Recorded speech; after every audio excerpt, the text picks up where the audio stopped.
আল্লাহ জান্নাতের ভিতরে সুর দিয়ে দিয়ে বান্দারে গান শোনাইবে। একসাথে কইতেন না? এই কোরআন তেলাওয়াত জান্নাতে হবে কার সুরে জানেন? দাউদের কণ্ঠে।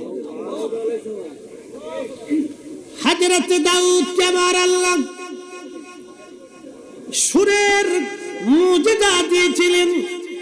এতই সুন্দর সুর আমার আল্লাহ তার দাউদকে দান করেছিলেন। তিনি 70 সুর দিয়ে জবর তেলাওয়াত করতেন, 70 লাহানে। একসাথে বলবেন কি মারহাবা। দেখেন কাজী নজরুলের গজলের এক সুর। আমি যদি আরব হতাম মদিনারি পথ, সেই পথ দিয়ে হেঁটে যাইতেন নূর নবী হযরত।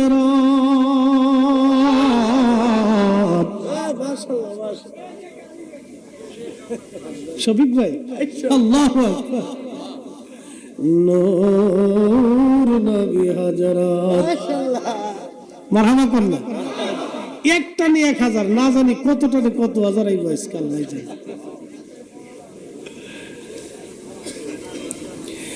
এ ভাই কাজী নজরুল এক সুরে এইভাবে একটা না দুইটা না শত শত নাত লিখে গেছেন। কাজী নজরুল ইসলাম শত শত নাত লিখে গেলেন। আহা, পৃথিবীর কত কবি আছে দেখেন। হাসান বিন সাবিত আমার নবীর শানে নাত লেখছেন। ইন্নাকা উলিতা মুবাররান, আরবি না, ইন্নাকা উলিতা মুবাররান মিন কুল্লি আইব কাআন্নাকা খুলিকতা কামা তাশা। একবার জোরে বলা যাবে কি মারহাবা। সুর দিছে কে? জোরে বলে। নাতি রসুল কি সুর দিয়ে পড়বো না সুর ছাড়া? হামদে বাড়ি তলে কি সুর দিয়ে না সুর ছাড়া? জোরে বলে। কোরআন শরীফ তেলাওয়াত সুর দিয়ে না সুর ছাড়া? নামাজে তেলাওয়াত কি সুর দিয়ে না সুর ছাড়া? তো ওয়াজ করলে করার সময় সুর দিয়ে ওয়াজ করলে আরেক বক্তার জলে কেন? তার মানে বুঝে গেল এটা শয়তানের আড্ডি। আজাজিল কোথাকার তোর জলে, তোর বাপের সুর দিয়ে আমরা ওয়াজ করব। একই কথা বললে কেন? ইমাম সব শুরু করছে আলহামদুলিল্লাহি রাব্বিল আলামিন আর রহমানির রহিম মালিক ইয়াউমিদ্দিন ইয়্যাকা না'বুদু ওয়া ইয়্যাকা নাস্তাঈন। ভালো লাগে? আমি যদি এই পড়ি আলহামদুলিল্লাহি রাব্বিল আলামিন,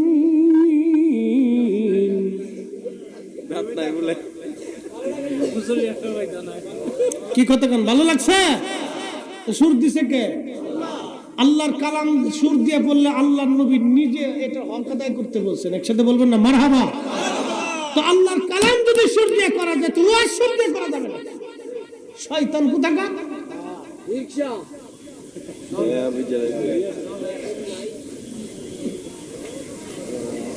শয়তানে শয়তানে দেশ ঘুরে গেছে। ফরিদে সাহেবের সুর না হলে এত লোক আপনারা এখন বসে থাকতেন না। জিকিরে সুরের টান দেওয়ার পরে আপনাদের অন্তরের মধ্যে জজবা এসে গেছে। কি কথা কন না কেন? হে নবীর উম্মত, দাউদ আলাইহিস সালাম যখন সুরের টান দিতেন পশু পাখিদের কলিজার ভিতরে এতই জজবা আসতো। জজবার হালতে দাউদ আলাইহিস সালামের সামনে পশু পাখিরা ছটফট করে মারা যাইতো। পাখিরা মারা যাইতো, পশুরা মারা যাইতো। একবার জোরে বলা যাবে আল্লাহু আকবার।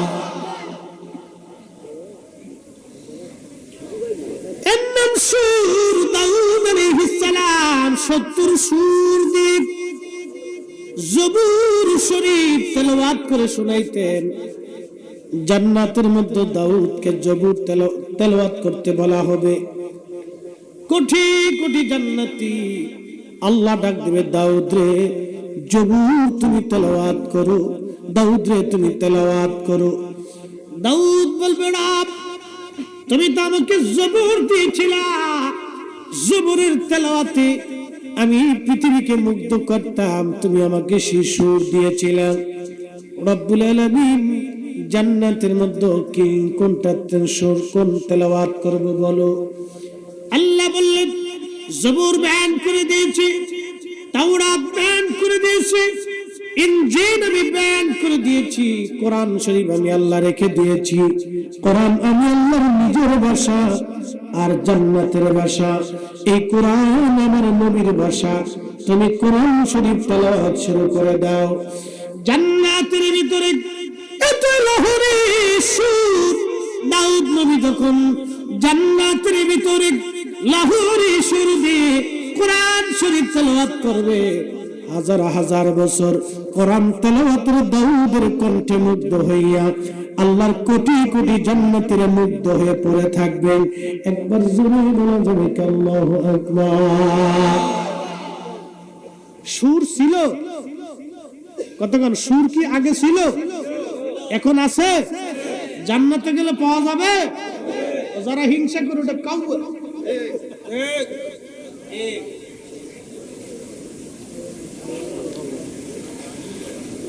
রামনগরবাসী, রায়পুরবাসী খুবই মনোযোগ দিয়ে শুনিয়া যান।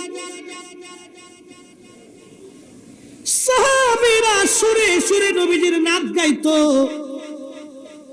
শুধু কি তাই, প্রিয় নবী আমার হিজরত করে যখন মদিনায় যান, মদিনা বাপ দিবেন, এদেশে ইসলাম আনছে কি? ওলি আল্লাহরা। এ কথা কি সত্য না মিথ্যা? শাহজালাল ইয়ামানি মুজাদ্দিদি 800 বছর আগে এসেছিলেন, তিনারও আগে বহু ওলি জমিনে এসেছিলেন, কিন্তু শাহজালাল ইয়ামানি মুজাদ্দিদির মতো এইভাবে হুকুমত কায়েম করতে পারেন, ব্যাপকভাবে দ্বীন বাংলাদেশে এইভাবে প্রতিষ্ঠিত করতে পারেন নাই। ওনার মাধ্যমে এটা ব্যাপকভাবে আসছে। হযরত শাহজালাল ইয়ামানি 800 বছর আগে আসলেন 360 জনকে নিয়ে। ওই সময় যদি উনি বুকের উপরে হাত বেঁধে নামাজ পড়তেন, আজ 800 বছর ধরে মুসলমান দেশে বুকের উপরে হাত বেঁধে নামাজ পড়ত। উনি যদি নামাজে জোরে আমিন পড়তেন, এদেশে 800 বছর ধরে মুসলমান জোরে আমিন পড়ত। উনি যদি এই তারাবির নামাজ 8 রাকাত পড়তেন, 800 বছর ধরে দেশের মুসলমান তারাবির নামাজ 8 রাকাত করে পড়ত। কথা কোন ঠিক কিনা? শাহজালাল ইয়ামানি আসলেন 360 জন ওলি নিয়ে এই জমিনে কালেমার দাওয়াত দেওয়ার জন্য। উনি সেই ওলি যার রক্তে রাসূল করিমের রক্ত প্রবাহিত হয়। উনি সরাসরি হাসানি হুসাইনি, হাসান হুসাইনের রক্তধারা, আওলাদে রাসূল। একবার জোরে বলেন না মারহাবা। কোন রাসূল? সরাসরি রাসূলুল্লাহর রক্ত, হাসানি হুসাইনি। এই রক্তের অনেক ওজন। সরাসরি হাসাইনি হুসাইনি। যেহেতু এই কথাটা আসছে, আপনাদের সামনে একটা ঘটনা শোনাই যায়। আজকে বিশ্ববিখ্যাত আল্লাহর ওলি ইমাম আল ফারাজ ইবনুল জৌজি 900 বছর আগে উনি ওনার একটা কিতাবের মধ্যে লেখেন উলুল হিকায়াত, একটা ঘটনা লিখতেছেন। আল্লাহর একজন ওলি ছিলেন, তার নাম শাকিক ইবনে ইব্রাহিম বলখি। শাকিক ইবনে ইব্রাহিম বলখি বলতেছেন, আমি ইরাক থেকে হজ করার জন্য হাজিদের সঙ্গে কাফেলা করে রওনা দিলাম। সুদূর মক্কায় রওনা দিয়েছি, ইরাকি কাফেলার সঙ্গে রওনা দিলাম। ইরাকের একটা অঞ্চলের নাম হচ্ছে কাদেসিয়া। এই কাদেসিয়া অঞ্চলে আসার পরে আমরা কাফেলা স্থগিত করলাম বিশ্রাম করার জন্য। ঠিক এমন সময় দেখি একটা সুন্দর যুবক, নুরানি চেহারা, একবার জোরে বলা যাবে কি মারহাবা? কি চেহারা? নুরানি যুবক, নুরানি চেহারা। এই শুনেন, ওলি কেমনে চিনবেন? আজকে আল্লাহ রসুলের সূত্র দিয়েছে, আমাদের কারো সূত্র না, আল্লাহর নবী নিজের সূত্র দিয়েছে। ওলি কিভাবে চিনবে? সাহাবীরা জিজ্ঞেস করল, ইয়া রাসূলুল্লাহ, ওলি আল্লাহ বুঝবো কেমনে? বলে ইদা যুকির আল্লাহ, যাকে দেখলে আল্লাহ স্মরণ আসবে, বুঝবা সেই আল্লাহর ওলি। আসতে হলো কেন? কথা বুঝেন নাই? আল্লাহ রসুলের সূত্র, ইদা যুকির আল্লাহ, যাকে দেখলে আল্লাহ স্মরণ আসবে, যাকে দেখলে অন্তরে আল্লাহর কথা মনে আসবে, রাসূল কারীমের কথা মনে আসবে, আল্লাহর ভয় অন্তরে আসবে, বুঝবা সে আল্লাহর ওলি। একসাথে বলে যাবেন আল্লাহু আকবার। এই ওলি আল্লাহর বাংলাদেশ, শহীদ গাজীর বাংলাদেশ, রহম করো আল্লাহ, রহম করো আল্লাহ।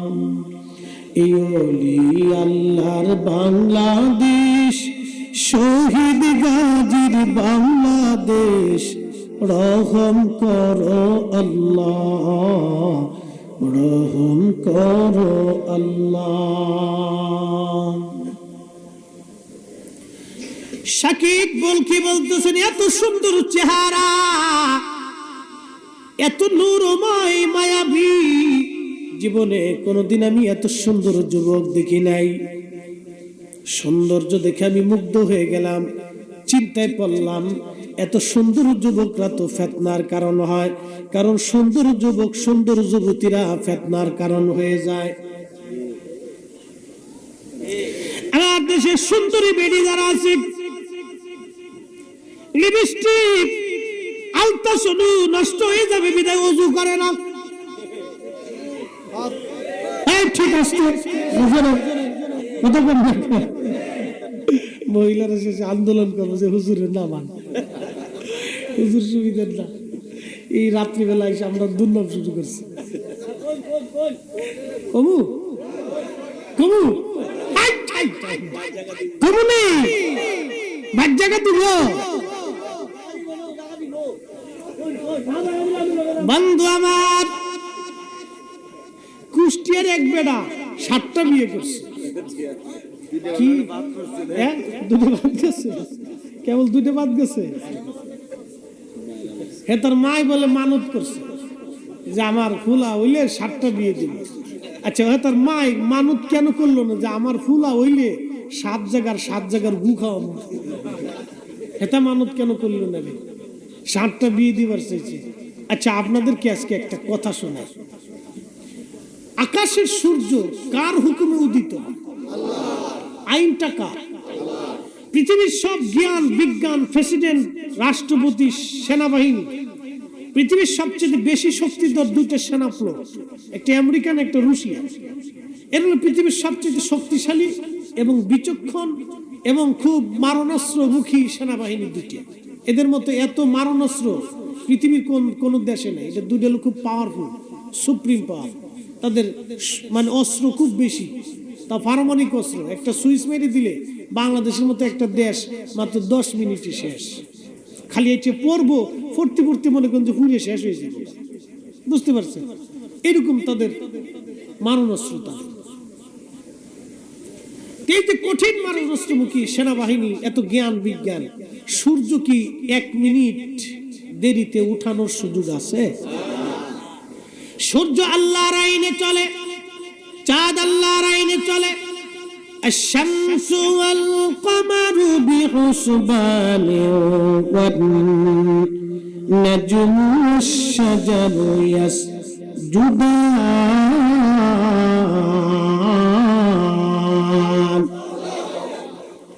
চাঁদ এবং সূর্য তাদের নিজস্ব কক্ষপথে পরিচালিত হয়। সূর্য আল্লাহর আইনে। এখন শীতকাল, বাংলাদেশের সমস্ত মানুষ যদি চেষ্টা করে গরম আনার জন্য, গরম আনতে পারবে না। শীতের পরে আসবে বসন্ত, এরপরে আসবে আপনার গ্রীষ্ম, এরপরে বর্ষা।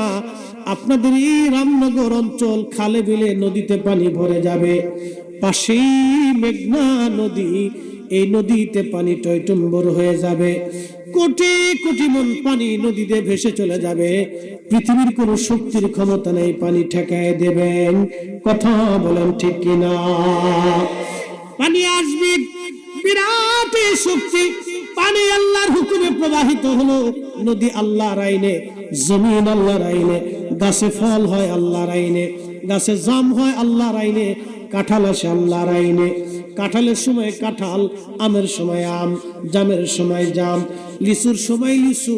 যিনি ধরান বলেন ওই মালিকের নাম কি? সবকিছু কার আইনে চলে? আমরা কার আইনে চলে? জোরে জোরে জোরে। যদি এলাকার সবচেয়ে বড় বড় কুত্তা, তাজা তাজা কুত্তা, নাদুস নুজুস কুত্তাগার কিন্তু গ্রুপ আছে। কি কথা কন না কেন? রামনগর পূর্ব পাড়ায় এক গ্রুপ, উত্তর পাড়ার আর এক গ্রুপ, পশ্চিম পাড়ার আর এক গ্রুপ, ওইদিকে গেলে নদীর পাড়ে আর এক গ্রুপ। বুঝতে পারছেন? এই ওরা গ্রুপে গ্রুপে, গ্রুপের ভিতরে আবার লিডার আছে। এটির ভিতর সর্বহারা পার্টি, হক পার্টি, ব্যান্ড পার্টি, বিভিন্ন পার্টি আছে। বুঝতে পারছেন? এই এক এক গ্রুপের এরিয়ার ভিতরে গেলে বিশ্বযুদ্ধ শুরু হয়। বুঝতে পারছেন? এই গ্রুপের ভিতর যেটা লিডার সেটা আবার খুব শক্তিশালী, একটু নাদুস নুদুস। তো সব গ্রুপের যত লিডার কুত্তা আছে সব কটার দরিয়াই নিয়ে কায়দা মতো জবাই করিয়া, এরপরে গোস্ত মোস্ত বানাইয়া ফেরাই টেরাই করিয়া একবারে কালাবোনা, সান্দু হোটেলের কালাবোনা বানাইয়া, এরপরে আপনাদের সামনে বিরিয়ানি রান্না করে যদি সামনে আইনে দিয়ে বলা হয়, বাইরে তোদের লাগে আজকে এই এলাকার সবচেয়ে বড় কুত্তার এই বিরিয়ানি রান্না করে আনছি, আপনারা খাবেন। যে আনবে তার উপায় আছে, হ্যাঁ?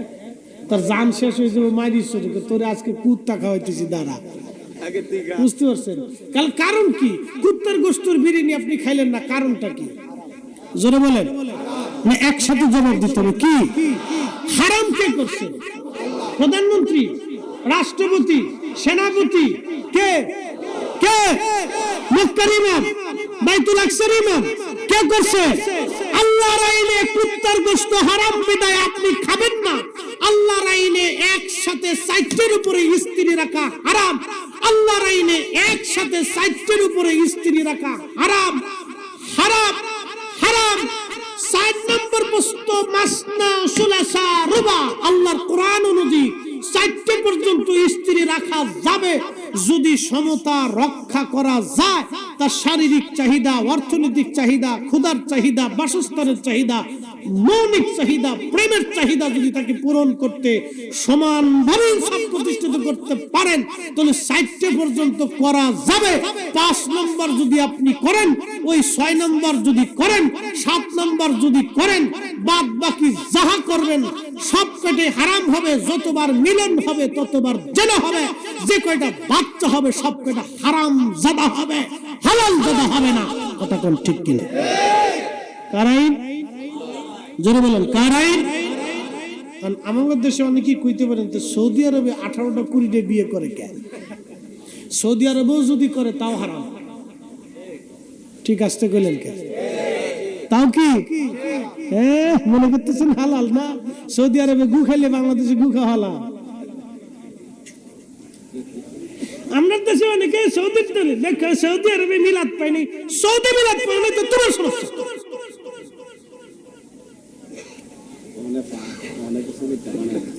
মৌলানা নুরুল ইসলাম ফারুকী সাহেব রহমতুল্লাহ শহীদ হয়েছে, আল্লাহ তার বেহেশতের আলা মাকাম দিক। সকলে বলে না।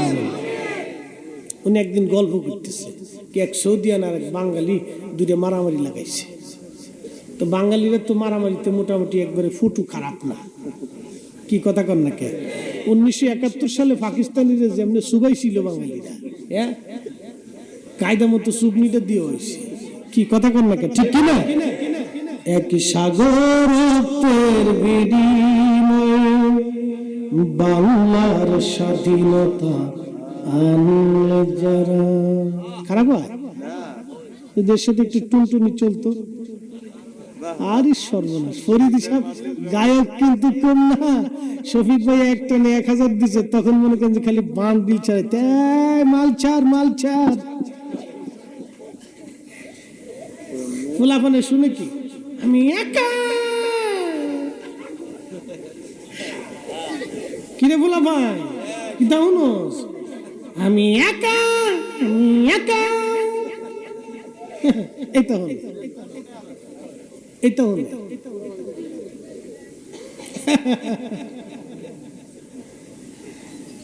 মোরা একটি ফুলকে বাঁচাবো বলে যুদ্ধ করি, মোরা একটি ফুলকে বাঁচাবো বলে যুদ্ধ করি, মোরা একটি মুখের হাসির জন্য অস্ত্র ধরি,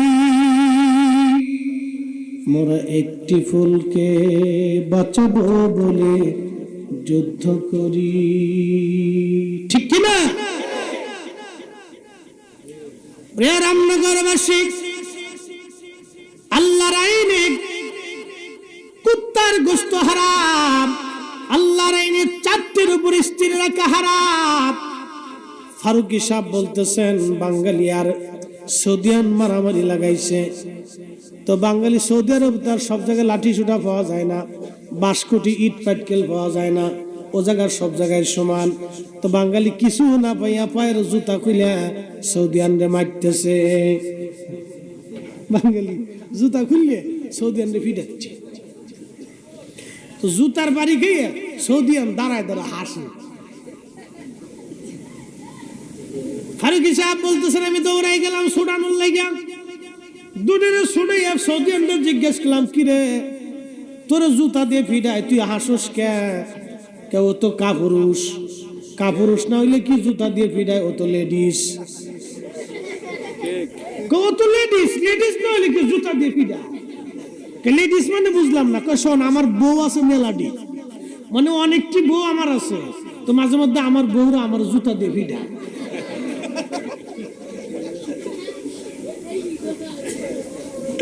আমার বউরা আমার মাঝে মধ্যে জুতা দিয়ে ফিটায়। ও যদি লেডিস না হইতো তাহলে ও কি আর আমার জুতা দিয়ে ফিটায়? ও তো লেডিস, এর লেগে হাসতেছি। তার মানে বুঝে গেল ওরাও বেশি বিয়ে করে সুখে নাই। কি কথা কর না কে? নিম তিতা তেঁতুল তিতা, তিতা পানের জ্বর, তার সাথে অধিক তিতা 203-এর ঘর রে, 203-এর ঘর। যে বেড়া 2 বিয়ে করছে বাংলাদেশে, ওই বেড়া যারে দুনিয়া কি, ও দুনিয়ার থেকে জাহান্নাম দেখে গেছে। কথা বলবে কে? ছোট বউরে যদি আপনি একবারে কোল যে কাইটে খাওয়াই দেন, তো ছোট বলতো কি বড় ডাল দিয়েছ, সুখ পাবেন না। সুখ নাহি রে সুখ পরাণের পাখি, 3-4টা বিয়া করে নারায়ণপুরে থাকি, আমার সুখ নাই রে।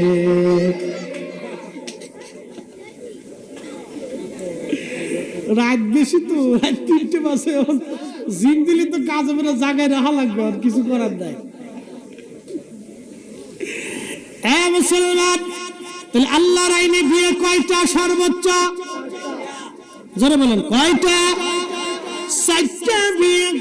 এই দিকে আমি আর যাব না, মূল আলোচনায় চলে যাই।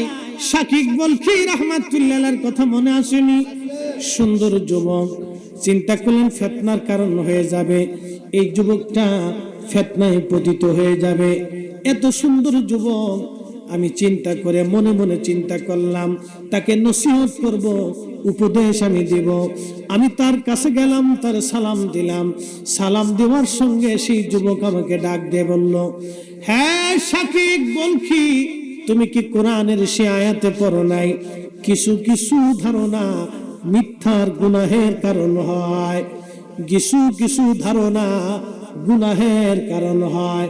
অর্থাৎ তুমি যে আমার প্রতি খারাপ ধারণা করলা, এটা গুনাহের কারণ। ওই যুবক বলিয়া দিল। শাকিব বলকে চিন্তায় পড়ে গেলেন, হাই হাই, কারণ কি? এই যুবক আমার নাম কি করে জানলো? জীবনে তার সঙ্গে আমার দেখা হয় নাই, কথা হয় নাই, পরিচয় নাই, কিন্তু আমার নাম কি করে জানলো? এবং আমি আমার হৃদয় দিয়ে, অন্তর দিয়ে কিছু বলতেছিলাম মনে মনে, আমার অন্তরের হালত, অন্তরের কথা এই যুবকের কাছে কেমনে খবর চলে গেল? একবার জোরে বলা যাবে কি আল্লাহু আকবার? তেলের গাড়ি তেলে চলে,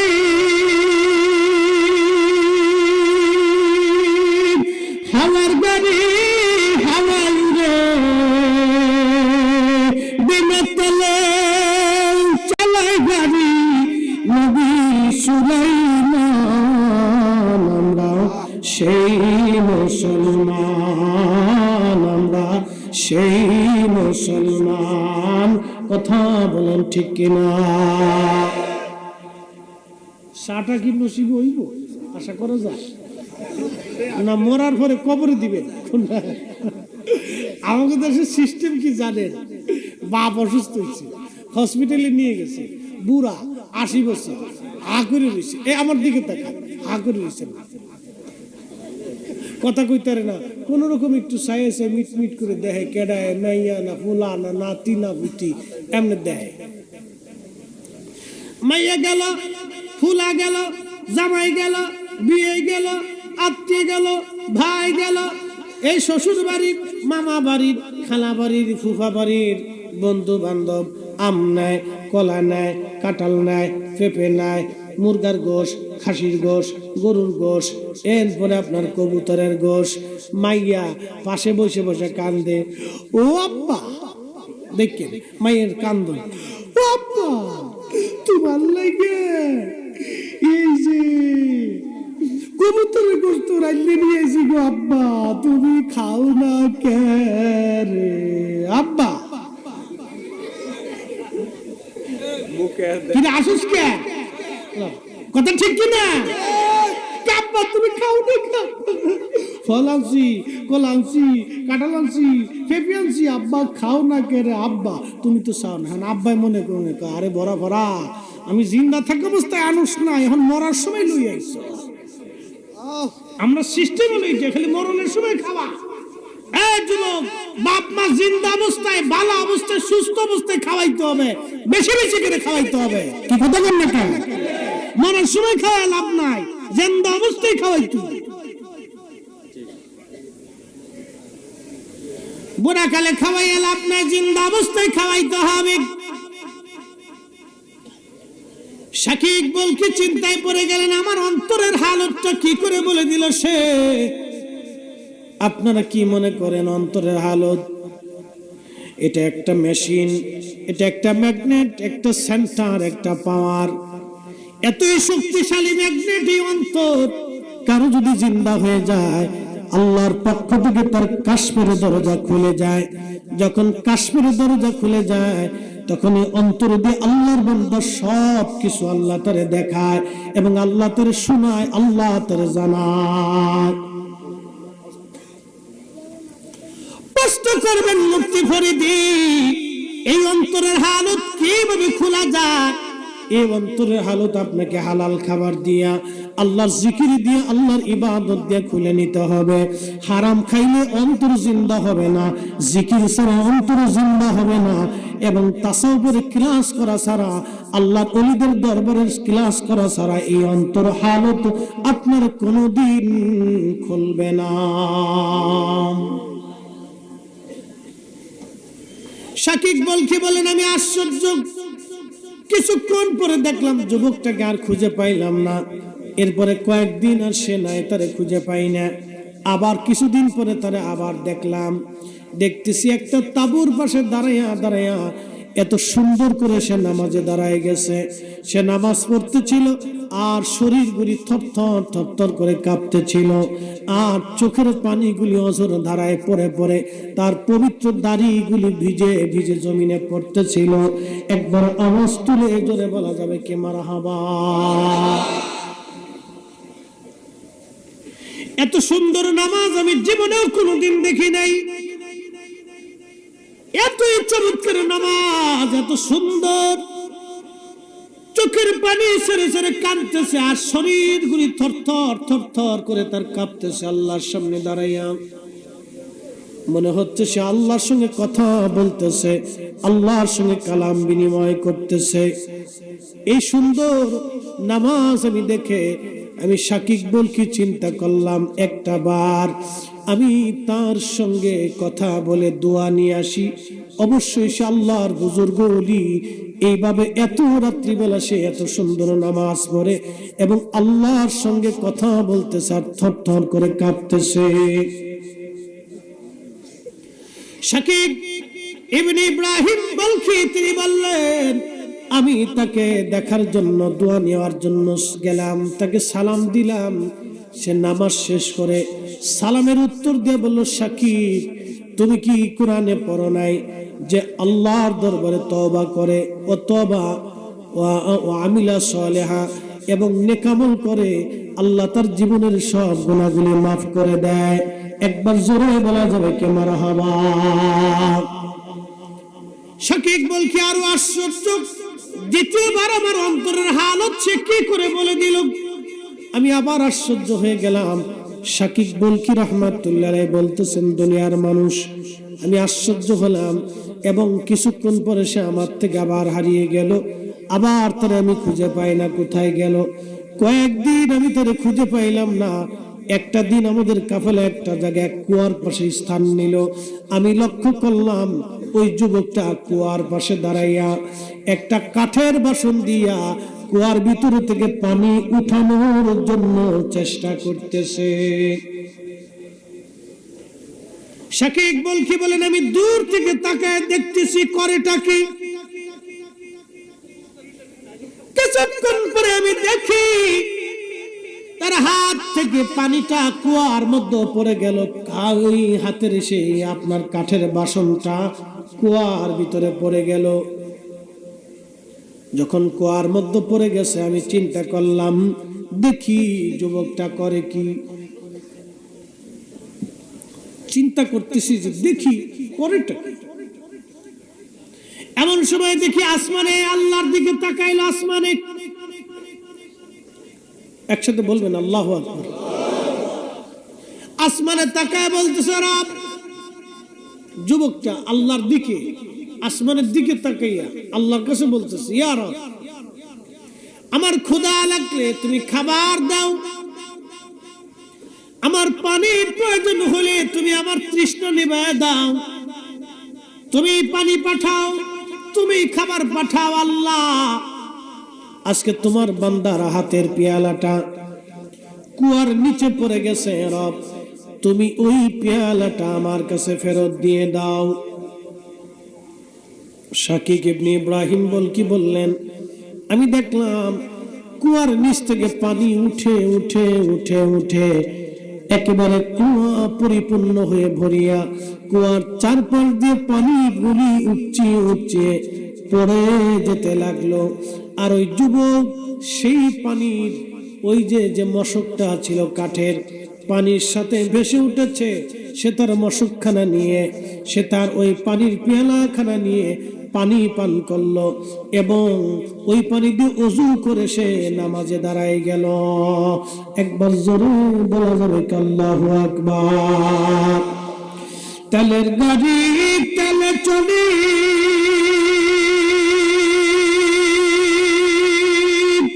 হাওয়ার গাড়ি হাওয়ায় উড়ে, বিনা তেলে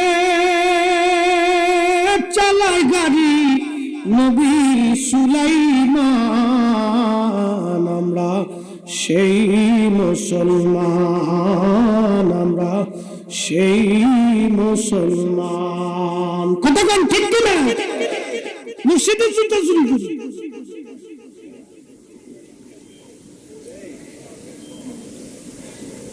এমন মুসলিম মসজিদের জুতা চুরি করে, খালি মসজিদের জুতা চুরি হয় না, মসজিদের বহু কমিটি মসজিদের টাকা চুরি করেও খায়। আসতে করলেন কে? আমার মসজিদের গিরিল কেটে 3টে বাক্সের 3টে তালা কেটে চোরে টেল হয়েছে। প্রত্যেক জুমাতে 30-40 হাজার টাকা উঠে, খালি ব্যাগ কালেকশন, হাতে হাতে যেটি দেয়।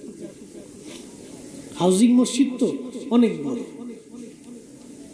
তো অনেক টাকা উঠে, ওই টাকাগুলো বাক্সের ভিতরে রাখছে।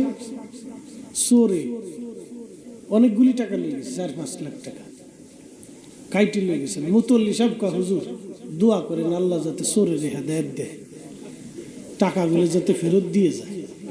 আল্লাহ মুতল্লি বা সাহেব মনে কষ্ট নিয়ে না, যে চোরে গিরি কেটে 3 তালা কেটে মসজিদে টিয়া নিয়ে গেছে, এই চোরে টিয়া ফেরত দিব।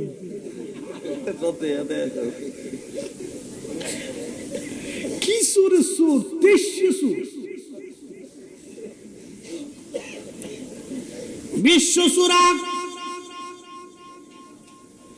এখন আপনারা বলেন মসজিদের টাকা যে চোরে নিয়ে গেল, ওরা যদি বাংলাদেশের অর্থমন্ত্রী বানাই দেন, কয়দিন আগে সংবাদে দেখলাম এক ক্যান্ডিডেট প্রার্থী এটা নির্বাচনে বোর্ডে দাঁড়াইল, এটা মসজিদের টাকা চুরি করিয়া তারপরে তার ঋণ পরিশোধ করছে। এর যদি বাংলাদেশের বাণিজ্য মন্ত্রী বানাই দেন, তো বাংলাদেশের পার্লামেন্টে যত এমপি আছে সবার এমপি কে জুতা চুরি করে নিয়ে যাবে।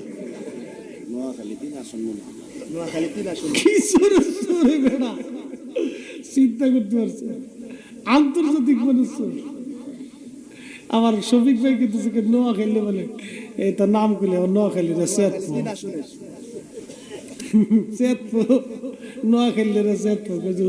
নোয়াখালীর বন্ধনা করছে। পাবলিক এমনি খায় নোয়াখালীর 70 গজ মাটির নিচে খুঁজে হওয়া যায়। অনেক কিছু নিয়েন না, এই হল আমাদের চরিত্র। ওয়াদাউল আমানা, আমানতের খেয়ানত এত পরিমাণে হয়েছে যে আমরা আল্লাহর ঘর মসজিদ পর্যন্ত আমাদের কাছে নিরাপদ না। তার মানে বোঝা গেল আমরা এখনো মানুষ হইতে পারি নাই। কথা কোন ঠিক কিনা? আমি নবী না মানিলাম, কি যে ভুল করিলাম, ঠিক কিনা? আমি নবী না মানিলাম, কি যে ভুল করিলাম, ভস্মে ঢালিলাম ঘি, মানুষ হইয়া না না আরো এটা কাশি বিরুদ্ধে বলাটা ছিল। জোরে জোরে আল্লাহু আকবার। তো জাগাইতে মানুষ হইয়া ভবেতে আসিয়া, মানুষের করিলাম কি। শাকিব কি বলতেছেন, আমি আশ্চর্য হলাম, কুয়ার নিচ থেকে পানি উঠাইলো, আবার নামাজ পড়লো, আবার এই যুবকটাকে আমি হারিয়ে ফেললাম। কয়েকদিন পথ চলার পরে দেখলাম সে মরুভূমির মধ্য দিয়ে হেঁটে যায়। আমি কৌতূহল হয়ে তার পিছু পিছু নিলাম। কিছু দূর যাওয়ার পরে দেখলাম সে একটা জায়গায় বসলো। তার কাঠের বাসনের মধ্যে সে মশক থেকে পানি ঢেলে বালিগুলি নিয়া পানির মধ্য দিয়া, ওই পানির মধ্যে বালুগুলি লড়াইয়া সে চুমুক মেরে মেরে খাইতে লাগলো। একবার জোরে বলা যাবে আল্লাহু আকবার।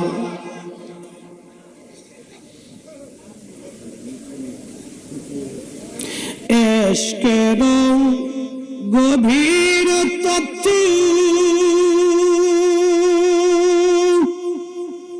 যদি জানিতে চাও, প্রেমের গভীর তত্ত্ব যদি জানিতে চাও, কামেলের পদ তলে নেশার হইয়া যাও। এশকের গভীর তত্ত্ব যদি বুঝিতে চাও, ওরে মুর্শিদের চরণ তলে নেশার হইয়া যাও। দেখ না ফরিদ করিল দান, অমূল্য চক্ষুরা রতন ইব্রাহিম সারিয়া দিল মহামূল্য সিংহাসন।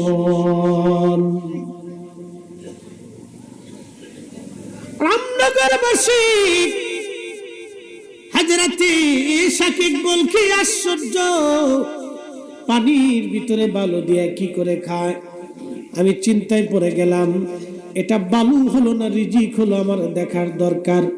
পানির ভিতরে কি করে বালু দিয়ে এই ছেলেটা এটা পান করতেছে। আমি তার কাছে গেলাম, সালাম দিলাম, বললাম হে আল্লাহর বান্দা, আপনার খাবারেও আমাকে অংশগ্রহণ করে নেন, অর্থাৎ আপনার খাবার থেকে কিছু খাবার আপনি দয়া করে আমাকে দিয়ে দেন। যুবক ডাক দিয়ে বলল, শাকিব, আল্লাহর দেওয়া রিজিকে আপনি সন্দেহ করতেছেন, তাহলে নেন, বিসমিল্লাহ বলে শুরু করেন। আমি চিন্তায় পড়ে গেলাম, মনে মনে বললাম তার খাবারের মধ্যে সমস্যা আছে কিনা দেখি। আর সে বলে দিচ্ছে, শাকিব, আল্লাহর দেওয়া রিজিকে আপনার সন্দেহ হচ্ছে, বিসমিল্লাহ বলে শুরু করেন। শাকিব বল কি বললেন, ওই খাবারটা যখন আমি মুখের মধ্যে দিলাম, দেখলাম সে বালি আর বালি নাই, ওই বালিটা বালি ছাতু হয়ে গেছে। ছাতু আরবিতে বলে তালবিনা, বাংলায় বলে ছাতু। একবার জোরে বলা যাবে কি মারহাবা? ছাতু চিনেন? ছাতু এখন আছে দেশে, হ্যাঁ, বাচ্চাদেরকে খাওয়াননি, ফুলাফানে এখনকার চিপস, সুইংগাম, খালি ওই শ্যাপ সাথে শ্যাপ দিন ভরে চাইতেছে, সুইংগাম কা, ফুসকা, শর্টফুটি। স্বামী বিদেশ, টাকা খরচা করে জায়গা পায় না, খালি শর্টফুটির দোকানে দৌড় দেয়, মনে কিছু নিয়ে না, খালি ফুসকা আর শর্টফুটি। এই সাতাই আমি যাবি খাই, ছাতু খাবে না, আরবিতে বলে তালবিনা, খুব পুষ্টিকর খাবার। এটা খেলে হাড় শরীরের মধ্যে এগুলো শক্তিশালী হয়, ব্রেন প্রশস্ত হয়। এ কাজের জিনিস খাবে না, খালি অকাজের জিনিস।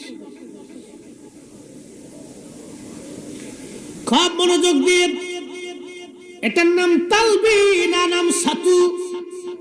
হাজরাতে শাকিব বল কি আশ্চর্য হয়ে গেলেন, এই ছাতুগুলি কোথা থেকে হলো? বললেন এতই মজাদার খাবার। আমি আশ্চর্য হয়ে গেলাম, এত সুন্দর খাবার কোথা থেকে আসলো? আমি 3 দিন পর্যন্ত আমার ক্ষুধা লাগে নাই, 3 দিন পর্যন্ত আমার তৃষ্ণা লাগে নাই। একবার জোরে বলা যাবে আল্লাহু আকবার। শাকিব বল কি আশ্চর্য হয়ে গেলেন, বালি পর্যন্ত আল্লাহ ছাতু বানাই দিলেন। আল্লাহর ওলি যারা, তাদের জন্য আল্লাহ আইন পরিবর্তন করে দেয়। কি কথা কন না কেন? আল্লাহর বন্ধু যারা, তাদের জন্য আল্লাহ আইন পরিবর্তন করে দেয়, বিধান পরিবর্তন করে দেয়। কোরআন শরীফ থেকে বলেছিলাম, আম হাসিবাতা আন্না আসহাবাল কাহফি ওয়ার রাকিম কানু মিন আয়াতিনা আযাবা। আসহাবে কাহফ 7 জন যুবক আল্লাহর ওলি। আহা, ওই জমানায় তারা শিরক এবং কুফর থেকে দূরে থাকার জন্য একটা মসজিদ বানাইয়া আজান দেওয়া শুরু করলেন। 7 জন যুবক, তাদের আজান নামাজ দেখে দেশের বাচ্চা বলল, ধরে নিয়ে আসো। ধরে নিয়ে যাওয়া হলো। বাচ্চা তখন ছিল ওই প্রতিমা পূজারী, পাথর এবং সূর্য পূজারী। বাচ্চা ডাক দেয়, বললো, যুবকরা, তোমরা এই ধর্ম কোথায় পেয়েছো? বলে, এটা আল্লাহর ধর্ম, আল্লাহর একত্ববাদের উপর আমরা ঈমান এনেছি। বাচ্চা বলল, এই ধর্ম যদি তোমরা না ছাড়ো, তোমাদেরকে হত্যা করা হবে। যুবকরা ডাক দেয়, বলল, বাচ্চা, জীবন চলে যাবে, এই ধর্ম আমরা ছাড়ব না, আল্লাহর একত্ববাদ আমরা ভুলব না।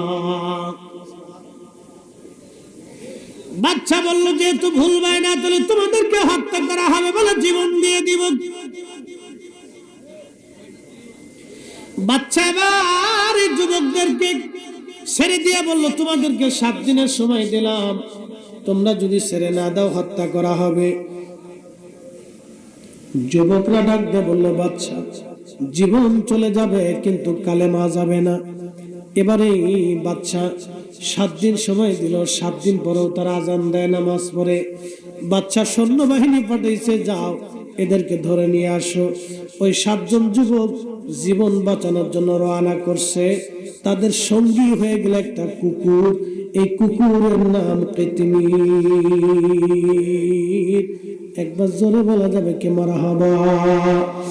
আল্লাহ রাসূল বললেন, আল মারু মা মান আহাব্বা, দুনিয়াতে তুমি যারা মহব্বত করবা, হাসরের মাঠে তার সঙ্গে হাসর নাসর হয়ে যাবে। দুনিয়াতে যদি অলিদেরকে ভালোবাসো, হাসরের মাঠে অলিদের সঙ্গে হাসর নাসর হয়ে যাবে। দুনিয়াতে তুমি যারা ভালোবাসবা, আমার দেশের অনেকেই দেখবেন ওই যে ধনী ব্যক্তি যারা আছে, ঢাকা শহরে অনেক ধনী ব্যক্তিরা রাত্রিবেলা কুত্তা নিয়ে ঘুমাই থাকে। কথা বুঝছেন না মনে হয়? অনেক ধনীরা কুত্তা নিয়ে ঘুমায়। আচ্ছা, এখন আপনাদেরকে বলি, যারা দিনের বেলা রাত্রিবেলা ধনীরা কুত্তা নিয়ে ঘুমায়, কিয়ামতের ময়দানে ওদের সাথে কুত্তার সাথে হাসর নাসর হবে? কে হবে না কেন? অবশ্যই। আমার যারা এই দেশে মেসির মতো চুল কাটে, কিয়ামতের ময়দানে ওদের সাথে মেসির হাসর নাসর হবে। নেইমারের মতো যারা কাটিং দেয়, কিয়ামতের ময়দানে নেইমারের সাথে ওদের হাসর নাসর হবে। আসতেছেন আপনারা? কথা ঠিক না ঠিক? আচ্ছা বলেন, রাসূল ঠিক না বান্দা ঠিক? নবী ঠিক। নবী বললেন, আল মারউ মা মান আহাব্বা, তুমি যারে ভালোবাসো তার সাথে হাসর নাসর হবে। এই জন্য আমরা সুন্নিরা ওলিদেরকে ভালোবাসি। কি কথা বলেন না, ঠিক কিনা? আমরা ওলিদেরকে ভালোবাসি, ওলিদের সাথে আপনার জান্নাত হাসর নাসর হবে। একসাথে বলবেন আল্লাহু আকবার। মুর্শিদের চরণ বিহনে এ জীবন মিশে, মুর্শিদের চরণ বিহনে এ জীবন মিশে। ওরে আল্লাহ নবীর গভীর তত্ত্ব কামেলের কাছে, মুর্শিদের চরণ বিহনে এ জীবন মিশে। কামিল যারে দয়া করি আউলিয়া বানাইতে পারে। কথা কোন ঠিক কিনা? গাউসে বাগ চোরের অলি বানাইছে। কি কথা কন না কেন? ওরে এক পালকে নিতে পারে, ওরে এক পালকে নিতে পারে মদিনা শহর। মুর্শিদের চরণ বিহনে এ জীবন মিশে। ভাইরে, মুর্শিদের চরণ বিহনে এ জীবন মিশে। ওরে আল্লাহ নবীর প্রেমের তত্ত্ব, ওরে আল্লাহ নবী। ঘুরে দেখেন আমাদের সাথে 7 দিন টাইম দিন, 7 দিনও লাগবে না, 3 দিন 4 দিন পরে হুজুর আসসালামু আলাইকুম। সম্ভব না, সম্ভবই না। আমাদেরকে আল্লাহ শুধুমাত্র দয়া করে আল্লাহ জিকিরের কারণে। কি কথা বলবো? আল্লাহ জিকিরের কারণে আল্লাহ দয়া করে, তো অসম্ভব।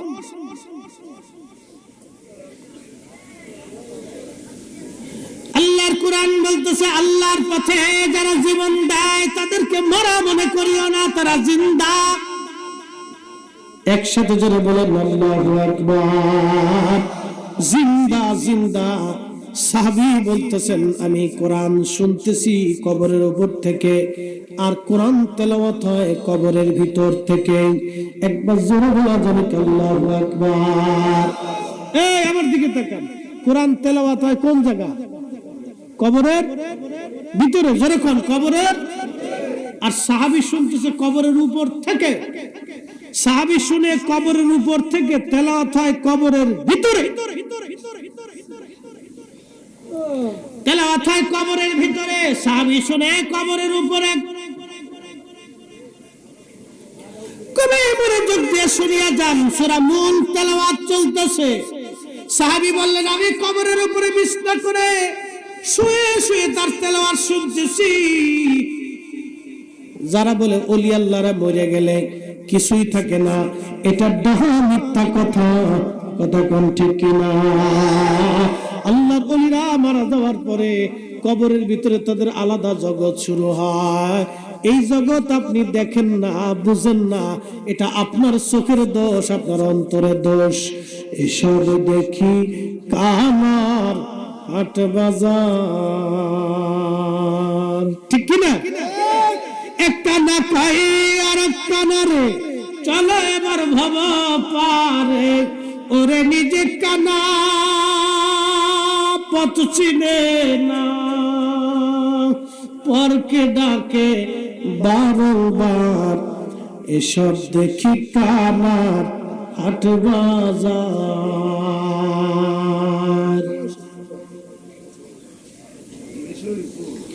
সূরা মুলক কবরের ভিতরে সাহাবী তেলাওয়াত করে, আরেক সাহাবী কবরের উপর থেকে তেলাওয়াত শুনে। এক সাহাবী তেলাওয়াত করে কবরের ভিতরে, আরেক সাহাবী তেলাওয়াত শুনে কবরের উপরে। সাহাবী ফজরের নামাজের আযান হলো, আসসালাতু খায়রুম মিনান নাওম,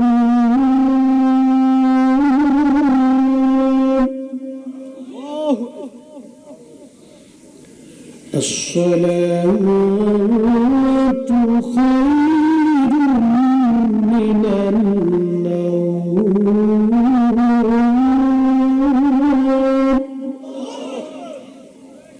ঘুম থেকে নামাজ ভালো, ঘুম থেকে নামাজ ভালো, ঘুম থেকে নামাজ ভালো। বুঝে কয়জন মানে কয়জন? সাহাবী নামাজ পড়তে গেলেন, সারা রাত তেলাওয়াত শুনলেন, নামাজ পড়তে গেলেন, আল্লাহর হাবিবের পিছনে নামাজ পড়লেন। নবীজির পিছনে নামাজ শেষ করার পরে সাহাবী বলতেছেন, ইয়া রাসূলুল্লাহ, কালকে রাত্রি বেলা একটা ঘটনা ঘটে গেছে, বলো কি ঘটনা? বলে, হুজুর, আমি জানতাম না এখানে কোনো কবর আছে। আমি কবরের উপরে বিছনা করলাম, তাবু গাড়লাম, শুয়ে পড়লাম। আমি কবরের ভিতর থেকে সূরা মুলকের আওয়াজ শুনলাম। একজন আল্লাহর বান্দা কবরের ভিতর থেকে সূরা মুলক তেলাওয়াত করতেছিল, আর আমি কবরের উপর থেকে তেলাওয়াত শুনতেছিলাম। আল্লাহর নবী মুস্কি হাসি দিয়ে বলে, সাহাবী হিয়াল মানিয়া হিয়াল মুনজিবা তুনজিহি মিন আযাবিল কবর। সাহাবী রে, এই সূরাটা হলো কবরের আযাব প্রতিরোধক। এই সূরাটা যে প্রত্যেক দিন এশার নামাজের পরে তেলাওয়াত করবে, আমার মালিক আমার আল্লাহ তাকে কবরের আযাব থেকে বাঁচায় দিবে। আল্লাহর বান্দাকে যখন কবরে নামানো হবে, পৃথিবীর সব মানুষ কবর থেকে চলে আসবে, কেউ আর আপন হবে না। একদিন মাটির ভিতরে হবে ঘরে, মন আমার কেন বন্ধ দালান ঘর, মন আমার কেন বন্ধ দালান ঘর। কবর দেশে সব মানুষগুলি রেখে চলে আসলো, কেউ আপন না সেই দিন। হাই হাই, বন্ধু বান্ধব রেখে চলে আসলো, প্রিয় সন্তানরা কেঁদে কেঁদে বিদায় জানাইলো। বন্ধুরা বিদায় জানাইবি, সাথীরা বিদায় জানায় চলে আসবে, প্রাণের স্ত্রী বিদায় জানাবে, প্রাণের সন্তানরা সেদিন বিদায় জানাবে। প্রিয় আপনজনেরা বিদায় জানাইয়া কবর থেকে তারা চলে আসবে। এই যে আপনারা শুনেন, কবর দেওয়ার পরে আমাদের দেশে কিছু মানুষ বলে, তাড়াতাড়ি চলে যাও, তাড়াতাড়ি চলে যাও, মুনকার নাকির আসবে, কবরে প্রশ্ন করবে, তাড়াতাড়ি যাও, আর দাঁড়ান যাবে না, সরো সরো, তাড়াতাড়ি চলে যাও। কিন্তু আল্লাহর নবীর তরিকা এটা ছিল না। এই তরিকা বানান না তরিকা, এটা হলো আব্দুল ওহাব নজদির তরিকা। এই কথা কেন না কেন? আব্দুল ওহাব নজদির দল খালি কবে দোয়া লাগবে না, না করলেও চলে, না করলেও চলে, না করলেও চলে। চলে যাও, চলে যাও, চলে যাও, জানাজা পরশু এতেই হয়ে যাবে, চলে যাও। খালি বলবে চলে যাও, তাড়াতাড়ি যাও, কিন্তু না। কবর দেওয়ার পরে কয়েকটা কথা আজকে শোনাই দিয়ে যাই। আল্লাহর নবী উম্মতকে বলতেন, উম্মত রে, কবর দেওয়ার পরে ইস্তাগফিরু লিআখিকুম, তোমরা ভাইয়ের জন্য ইস্তিগফার করবা। কত সময়, কত টাইম দাঁড়াইবা? একটা উট জবাই, এই মাসলা শুনে দাও। ঘুমাইছে? পৌনে 7টা বাজে, ঘুমাইছে? একসাথে জোরে বলেন তো আল্লাহু আকবার। না, হাত উঁচু করে বলেন আল্লাহু আকবার।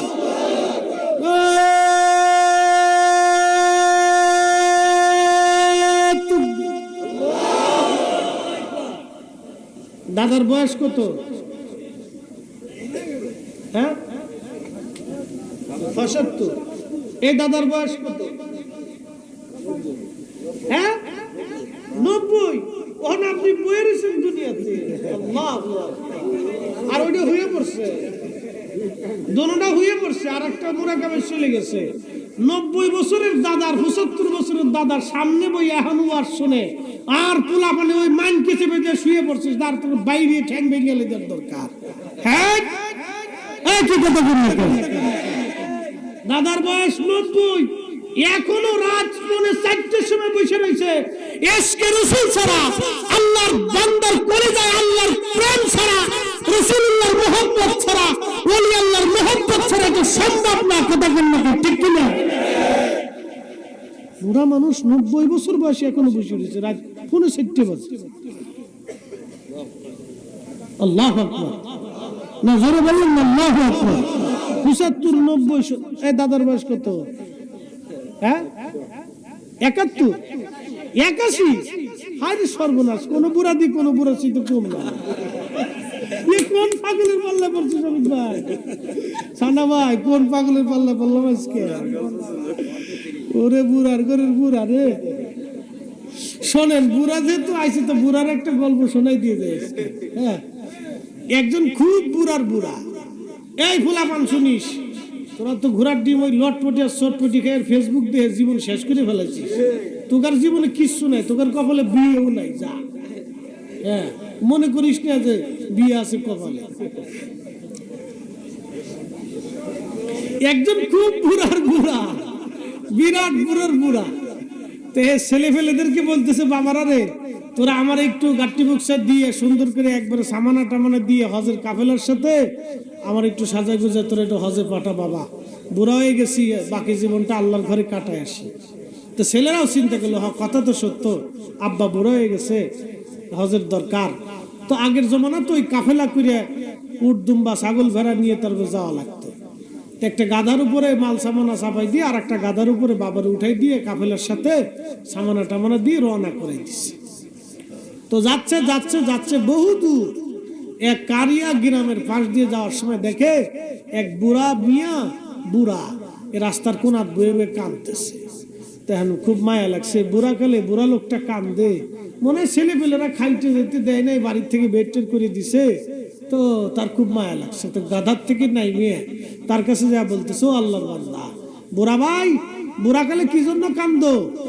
কান্দতেছি, মনে বিরাট বড় দুঃখ। বলে, কি দুঃখ বুড়া কালে? আমার বাপ হয়ে আমার ধরে ফিরেছে, আমার বাপ হয়ে আমার ফিরেছে। তুমি যে বুড়ার বুড়া, তোমার বাপও আছে, হেতে আবার ফিরেইতেও পারে। কহা আমার বাপ, তা তোমার বাপরে তো দেখার দরকার। বলে, দেখতে চাইলে বাড়ির ভিতরে যাও। কাকা চলো। তো দুই বুড়াই রওনা দিয়ে এখন যাই দেখে যে এক বুড়া, খুব খুনখুনা বুড়ার বুড়া, চুল দাড়ি সব পাইকে ঝুনি হয়ে গেছে, চামড়া চুমড়ে গুছাই গেছে, কিন্তু বুড়া খুব টনটনা বুড়া, খুব শক্ত বুড়া। তো জল চকির উপর চুপচাপ বসে রয়েছে, সালাম দিয়ে কয়, সালাম আলাইকুম। বুড়া চাচা, তুমি কেডা? আমি হজে যাচ্ছিলাম, তা আপনার বুড়া ভোলাটা রাস্তার পথ বয়ে বয়ে কান্দে, জিজ্ঞেস করলাম, তা আপনি বলে ফিটাইছে। সাথে ফিটাইছি। ও কত বড় বেয়াদব জানো? হেতে ওর দাদার লগে বিয়াদবি করছে, এর ওর দাদাও আছে, ঘরের ভিতরে যায় দোগ হয়ে রয়েছে। পুরো সর্বনাশ। আমার জীবন আর বুড়া দেওয়ার দরকার নাই, দেখছি ভাব চাই। তো বুড়া তো টনটনে বুড়া, একটা 80, একটা 75, একটা 90, এই 4 পর্যন্ত বসে রয়েছে। আল্লাহু আকবার। এদের দোয়া আল্লাহর কাছে কবুল হয়। একসাথে বলবেন না মারহাবা। এরা যখন হাত তুলে তখন আল্লাহর কাছে শরম হয় যে আমার এই বুড়া বান্দা বুড়া কালে আমার কাছে কাঁদতেছে, কেমনে ফিরাই দিই।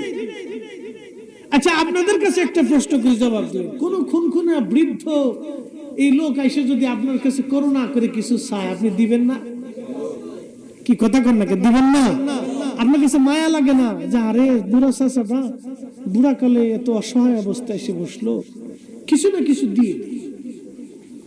আল্লাহর কাছে আপনার চাইতে 99 গুণ মায়া বেশি। এই জন্য বৃদ্ধ লোক নিয়ে আর বাচ্চা নিয়ে দোয়া করতে হয়। ও খালি কবে দোয়া নাই, দোয়া নাই। আল্লাহ রাসূল বলেন, উম্মত মানুষ মারা যাওয়ার পরে কবরের পাশে কত সময় তুমি দাঁড়ায় থাকবা, তার কবরস্থ করার পরে কত সময় তুমি থাকবা। একটা উট জবাই দিবা। এই উটটা জবাই দেওয়ার পরে, এই উটটা জবাই দেওয়ার পরে গোশত বানাইয়া, চামড়া সিলাইয়া গোশত বানাইয়া উটের গোশত বন্টন করতে যে সময় পর্যন্ত সময় নেয়, এই সময়টুকু তুমি তোমার ভাইয়ের কবরের পাশে দাঁড়ায়া দাঁড়ায়া তুমি তোমার ভাইয়ের জন্য তালিম দিতে থাকো, ইস্তিগফার করতে থাকো, তার জন্য দোয়া করতে থাকো। একবার জোরে বলা যাবে কি মারহাবা? আচ্ছা, এখানে কষাই আছে নি? কষাই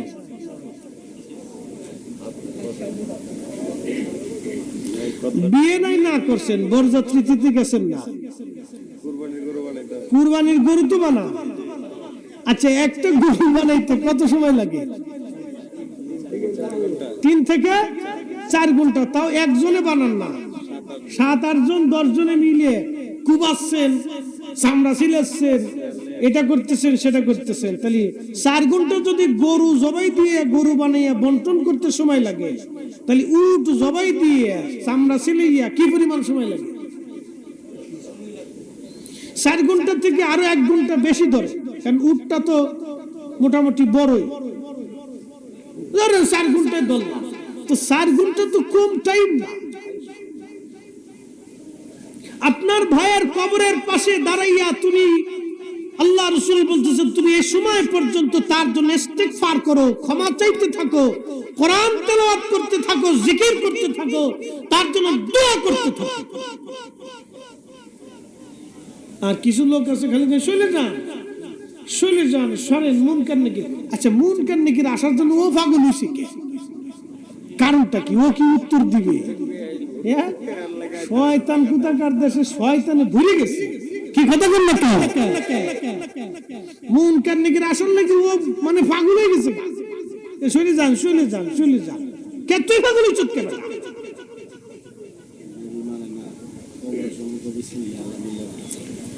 এ মুসলমান আমার, রামনগরবাসী, ওই কবরে কেউ আপন হবে না সেই দিন। আপনার ভাই বন্ধু কেউ না, ভাই বন্ধু আপন জনা, সঙ্গে তোমার কেউ যাবে না রে। ও তোর খালি হাতি একা পথি, ও তোর খালি হাতি একা পথি, যাইতে হবে মন বেরি। দেখ না মন ঝাঁক মারি দুনিয়াদারি।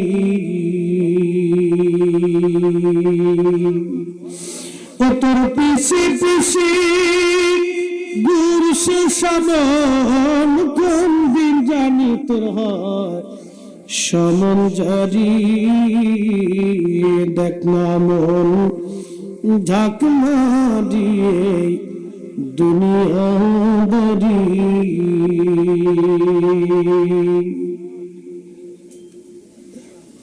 কবরে শুয়াইয়া চলে আসলেন, নামানোর সময় একটা দোয়া পড়া হয়, বিসমিল্লাহি ওয়া আলা মিল্লাতি রাসূলিল্লাহ। কবরে নামানোর সময় নবীর দলে তোমার কবরে নামানো হলো।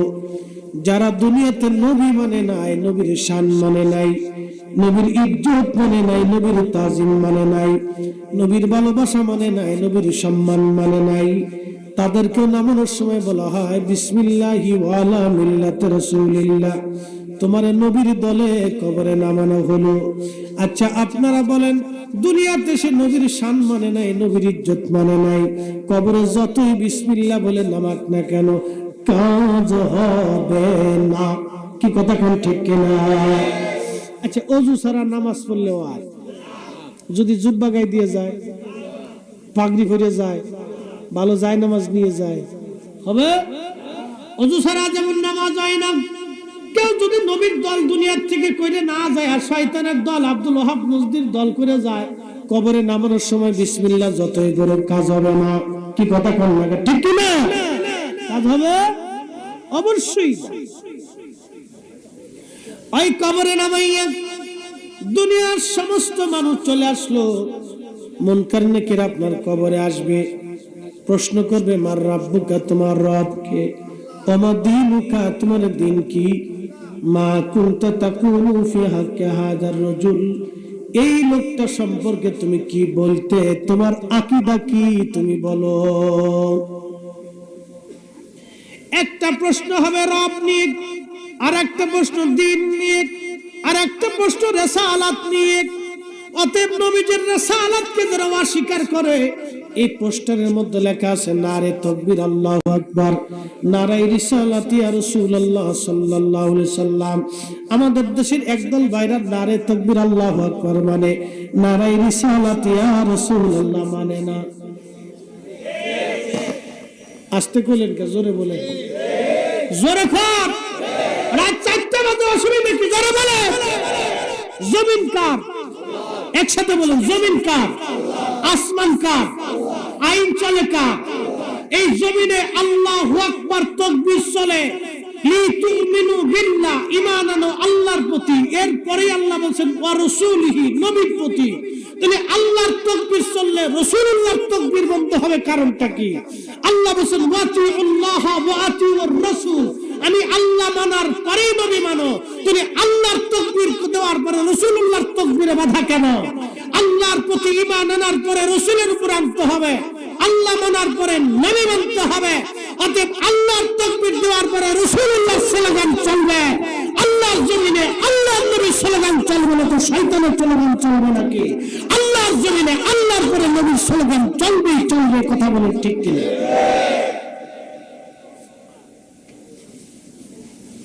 উনি এসে বেদাতের ফতোয়া দিতেছে, মুফতি শাহ, ওনার বাপ দাদার গেলে ধর্ম পাইছি আমরা।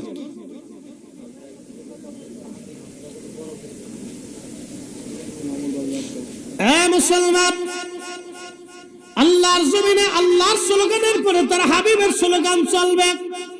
কোরআন শরীফে আল্লাহ 40 জায়গায় আল্লাহর নামের পরে নবীর নাম ব্যবহার করেছেন। একসাথে বলবেন আল্লাহু আকবার। 40 জায়গা। কয় জায়গা? কোরআন শরীফে 40 জায়গা আল্লাহ নামের পরে নবী নাম লেখা। একসাথে বলবেন কি মারহাবা। বলে আমরা কাগজের মধ্যে লিখলে বেদাত হয়ে যায়, এসব দেখি কানার হাট বাজার। ঠিক কি না? এক কানে কই আর এক কানার, চলো এবার ভাব পারে। ওরে নিজে কানা পথ চিনে না, ওরে নজদি কানা পথ চিনে না, পরকে ডাকে বারবার, এসব দেখি কানার হাট বাজার।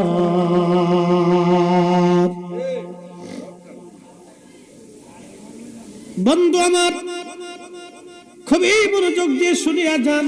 কবরে নামানোর পরে দুনিয়ার সব মানুষ চলে আসলো। 3টা প্রশ্ন, মার রাব্বুকা ওমা দীনুকা মা কুনতা তাকুলু ফি হাক্কি হাযার রাজুল।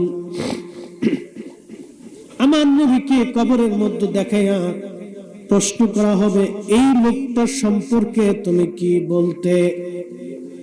অ্যাটেনশন প্লিজ, রাত অনেক, ফজরের রাত, তাহাজ্জুদ চলমান, একবারে ফজর সামান্য কিছু সময় পরেই হবে। আপনাদেরকে শোনাচ্ছি, যদিও এত রাত্রে সেন্টিমেন্ট, আপনার ওয়াজের সূচনা এখন না, এখন হলো নামাজের টাইম, জিকিরের সময়, আল্লাহর দরবারে হাত তুলে চোখের পানি ফেলে কান্নার সময়। এ সময় নসিহত শোনার সময় না।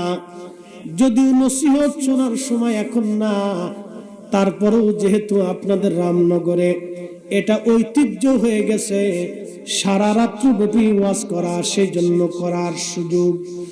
যদি প্রথম রাত্রে হতো তাহলে পুরা প্যান্ডেল ভরা মানুষ থাকতো, সবার সেন্টিমেন্ট ওই সময় একবারে সচেতন থাকবো, তাহলে আমার কথাগুলি সবাই বুঝতে পারতো।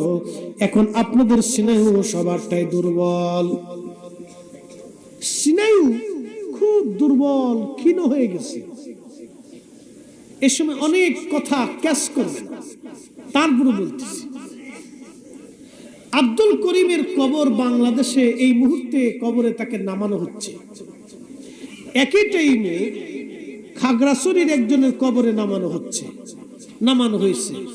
একই সময় মুনকার নেকির পাকিস্তানের একজন কবরে আসলো, একই টাইমে আফগানিস্তানের একজনের কবরে, একই টাইমে উজবেকিস্তানের একজনের কবরে, একই টাইমে ফ্রান্সের একজনের কবরে, একই টাইম একবারে ইউক্রেনের একজনের কবরে, একই টাইম রাশিয়ার একজনের কবরে, একই টাইম ইসরায়েলের একজনের কবরে, একই টাইম ফিলিস্তিনের একজনের কবরে, একই টাইম সৌদি আরবের একজনের কবরে, একই টাইম ইরাকের একজনের কবরে, একই টাইম আমেরিকার একজনের কবরে, একই টাইম চীনের একজনের কবরে, একই টাইম আপনার জাপানের একজনের কবরে, একই টাইম ভারতের একজনের কবরে, একবারে একই টাইম কানাডার একজনের কবরে। আচ্ছা বলেন, কোন কবরে নবী দেখা গেল? সব কবরে। জোরে বলেন, কোন কবরে? মা কুনতা তাকুলু ফি হাক্কে হাদার রাজুল। সব কবরে একই টাইমে একই সময়ে কবরে নবী দেখাইয়া প্রশ্ন করা হলো, নবী কয়জন? সূর্য কয়টা? সারা বাংলাদেশে বুঝি আলো হয় না? কথা কন নাকি? হয়নি? এক সূর্য যদি সারা বাংলাদেশ, ভারত, পাকিস্তানি পুরা অঞ্চলে আলো দিতে পারে, নবী একজন, সারা পৃথিবীর সব কবরে একই টাইমে একই সময় মুনকার নেকির, এক নবীকে সব কবরে দেখা যায়। আরো সহজ করে দিচ্ছি, ভার্চুয়াল মিটিং, আমি ফরিদি সাহেব একজন, সারা পৃথিবীতে এখন লাইভ অনুষ্ঠানে অন্তত হাজার হাজার মানুষ আমার এই লাইভ অনুষ্ঠান দেখতেছে, শত শত মানুষ এই পর্যন্ত দেখে ফেলেছে, হাজার হাজার মানুষ দেখে ফেলেছে। মানুষ আমি একজন, কিন্তু লাইভে হাজার হাজার মানুষ সারা পৃথিবী থেকে, কেউ সৌদি আরব থেকে, কেউ সিঙ্গাপুর থেকে, কেউ আমেরিকা থেকে, কেউ ভারত থেকে, কেউ পাকিস্তান থেকে, কেউ ওই আপনার ইউরোপ থেকে, কেউ চীন জাপান থেকে দেখতেছে। মানুষ আমি একজন, দেখা যায় হাজার হাজার মোবাইলে, হাজার হাজার স্থানে। এক মানুষকে যদি হাজার হাজার স্থানে দেখা যায়, নবী আমাদের একজন, দেখা যায় সব কবরে। এই কথা আজ থেকে 100 বছর আগে বিশ্বাস করাইতে আমাদের সুন্নিদের অনেক বেগ পেতে হয়েছে, কিন্তু 100 বছর পরে বিজ্ঞানের আধুনিক যুগে আর বেগ পেতে হয় না। এখন যদি কেউ বলে যে না, একজন মানুষ এই হাজার জায়গা দেখা সম্ভব না, তাহলে বিজ্ঞান বলবে তোর কপালে ঝাঁটুর বাড়ি, তুই নিজেও বুঝোস না, তোর আহল জ্ঞানে কুত্তায় পেশাব করছে। এই কি কথা বললো? তোর আহল জ্ঞানে কুকুরে পেশাব করে দিছে, নয় তুই বুঝিস না কেন? মানুষ একজন, হাজার হাজার পৃথিবীর বিভিন্ন অঞ্চল থেকে একজনকে দেখা যায়। ভার্চুয়াল মিটিং এ প্রধানমন্ত্রী একজন 64 জেলায় বসে বসে 64 জন ডিসি, এসপি, জজ এবং সরকারি পদস্থ কর্মকর্তারা প্রধানমন্ত্রীর সাথে জরুরি মিটিং এ বসে যায়। ও নবীর উম্মত, এক প্রধানমন্ত্রী যদি 64 জায়গায় কথা বলা যায়, তাহলে একজন রাসূল আল্লাহর পৃথিবীর যেখানে খুশি সেখানেই নবী দেখা যায়, নবী আসে, নবী দেখে। কথা বলো ঠিক না ঠিক? এই সাধারণ জ্ঞান আর নলেজ আর ঈমান আপনাদেরকে বুঝাইতে বুঝাইতে আমাদের জীবন পার হয়ে গেল, তারপরেও আমরা বেদাতি হয়ে গেলাম। এরপরেও আমরা বেদাতি, বুঝতে পারছেন? তো আল্লাহ আমাদেরকে সহি সময় সঠিক বুঝ কবে দিবে আমরা জানি না। মোহতারাম, কবরে মুনকার নেকিরের সওয়াল জবাবটা বড়ই কঠিন হবে সেই দিন। আপনাদের কাছে এখন আমার শেষ ওয়াজ, তাহাজ্জুদের সময়, বেশি কথা আর বাড়াবো না, অনেকক্ষণ হয়ে গেছে, মনোযোগ দেন। আমার প্রশ্ন জবাব দিবেন। এই কবরে নামানোর পরে মুনকার নেকির আসবে, এটা আজকেও হতে পারে, আগামী কালও হতে পারে। কথা ঠিক কিনা? আজও হতে পারে, আগামী কালও হতে পারে। যে কোনো সময় মুনকার নেকির আমাদের কবরে আসবে। যে কোনো সময় আমি আপনি মারা যাব। আজকে যদি মারা যায় তো কালকে সন্ধ্যার ভিতরে আমাদের কবরস্থ করা হবে, আর ওই কবরে মুনকার নেকির আসবে। বলেন, মুনকার নেকিরের প্রশ্নের জবাব দেওয়ার জন্য প্রস্তুত আছেন কিনা? এটা হলো ওয়াজ। প্রস্তুতি নিতে হবে, প্রস্তুতি। ওয়াজ যতই শুনে যান, আপনাকে মুনকার নেকিরের প্রশ্নের জবাবের জন্য প্রস্তুতি নিতে হবে। ছেলে এসএসসি পরীক্ষা দিবে, 3 মাস আগে থেকে দোয়া চায়, হুজুর দোয়া করেন। ও মসজিদের বারান্দা ছাড়ে না। পরীক্ষা দিয়ে আসার পরেও 3 মাস রেজাল্ট না পাওয়া পর্যন্ত মসজিদের বারান্দা ছাড়ে না। দেখবেন ছেলে পরীক্ষা দিয়ে আসার পরে কি যে সাধু হয়ে গেছে, বাপরে বাপ, ওর মতো বুজুর্গ আর দুনিয়াতে নাই। কি কথা খারাপ গেছি রে পোলাপান, মসজিদের বারান্দা ছাড়ে না। এসএসসি পরীক্ষা দিয়ে আইসে এই যে মসজিদ ধরছে, খালি নামাজ পড়ে আগে আল্লাহ ফেল যাতে না করি, তাহলে আব্বার পিঠের চামড়া রাখবেন না। আল্লাহ ফেল যাতে না করি, তাহলে মা আর খাইতে দিবেন না। খালি চিন্তা করে আল্লাহ ভালো পাস করি, ভালো রেজাল্ট হয়, ভালো ফেল যাতে না করি। ও মসজিদের বারান্দা ছাড়ে না। ইমাম সাহেবের কাছে দোয়া চায়, মুয়াজ্জিন সাহেবের কাছে দোয়া চায়, মুরব্বিকের কাছে দোয়া চায়। বুঝতে পারছেন? দুনিয়ার একটা ছোট্ট রেজাল্টের জন্য একটা ছেলের পরিশ্রম দেখছেন। কবরের 3টা প্রশ্নের জবাবের জন্য কি প্রস্তুতি নিয়েছেন? ওয়াজ হলো এটা। গুনাহ যত ছোট হোক করব না, নেকি যত ছোট হোক ছাড়ব না। কি কথা বল ঠিক কি না? গুনাহ যত ছোট হোক করব না, নেকি যত ছোট হোক ছাড়ব না। এটা হলো সুন্নিদের থিম, আল্লাহ কোরআনের থিম। ফামাইয়া আমাল মিসকালা যাররাতিন খায়রান ইয়ারা। অনুপরিমাণ নেকের কাজ হইলেও তুমি ছাইরো না। আমরা মিলাদ শরীফ নিয়ে অনেকে ঝগড়া করে, কোন দলিলে পাইছো বেটা? কোরআনের উপর আর দলিল আছে রে বেটা? মিলাদ শরীফের দলিল আল্লাহ নিজে কোরআনে দিবেন, ফামাইয়া আমাল মিসকালা যাররাতিন খায়রান ইয়ারা। নেকির পরিমাণ অনু হলেও ছাড়বো না। বলে নবীর মিলাদে নবীর দুরুদ আছে, আল্লাহর জিকির আছে, নবীর নাত আছে, কোরআন তেলাওয়াত আছে, এরপরে সবশেষে দোয়া আছে। তো দোয়াতেও নেকি আছে, দুরুদেও নেকি আছে, কোরআন তেলাওয়াতেও নেকি আছে, আল্লাহর জিকিরেও নেকি আছে, নবীর নাত শরীফেও নেকি আছে, তাবারক খাইতেও নেকি আছে। এত নেকি যেখানে তুমি দলিল খুঁজে পাও না। না, চোখের ভিতরে চশমা লাগাইছো কালা, দুনিয়া কি দেখবা ধলা? চশমা লাগাইছো লাল, দুনিয়া দেখবো কি সাদা? তো চশমা লাল, দুনিয়াও লাল, চশমা কালা, দুনিয়াও কালা। তুমি নিজেই বেদাতের চশমা লাগাই দিছো, এজন্য যেদিকে তাকাও খালি বেদাত আর বেদাত চোখে দেখো। কি কথা বল না কেন? যেদিকে তাকাও খালি বেদাত আর বেদাত, বেদাত আর বেদাত।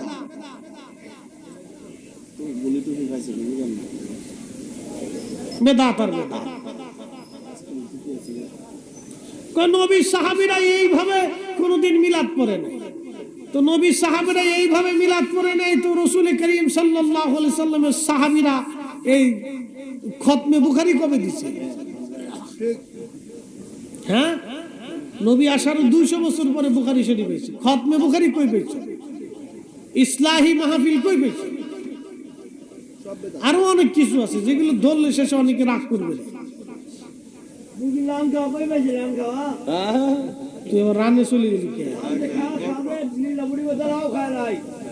খোদা, ও রানে চলে গেছে, দেখছো? রানে যাস না। যা হোক, এগুলি আমাদের আফসোসের সাথে কথা। তো আল্লাহ আমাদের প্রত্যেকের কবুল করুক, সকলে বলে না আমিন।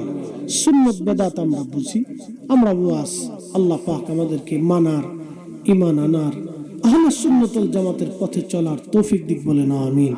বলছিলাম কবরে নামাইয়া সব চলে আসবে, মুনকার নেকির আসবে। আপনি পরাস্ত হয়ে গেছেন, পরাস্ত হয়ে যাওয়ার পরে কি হবে?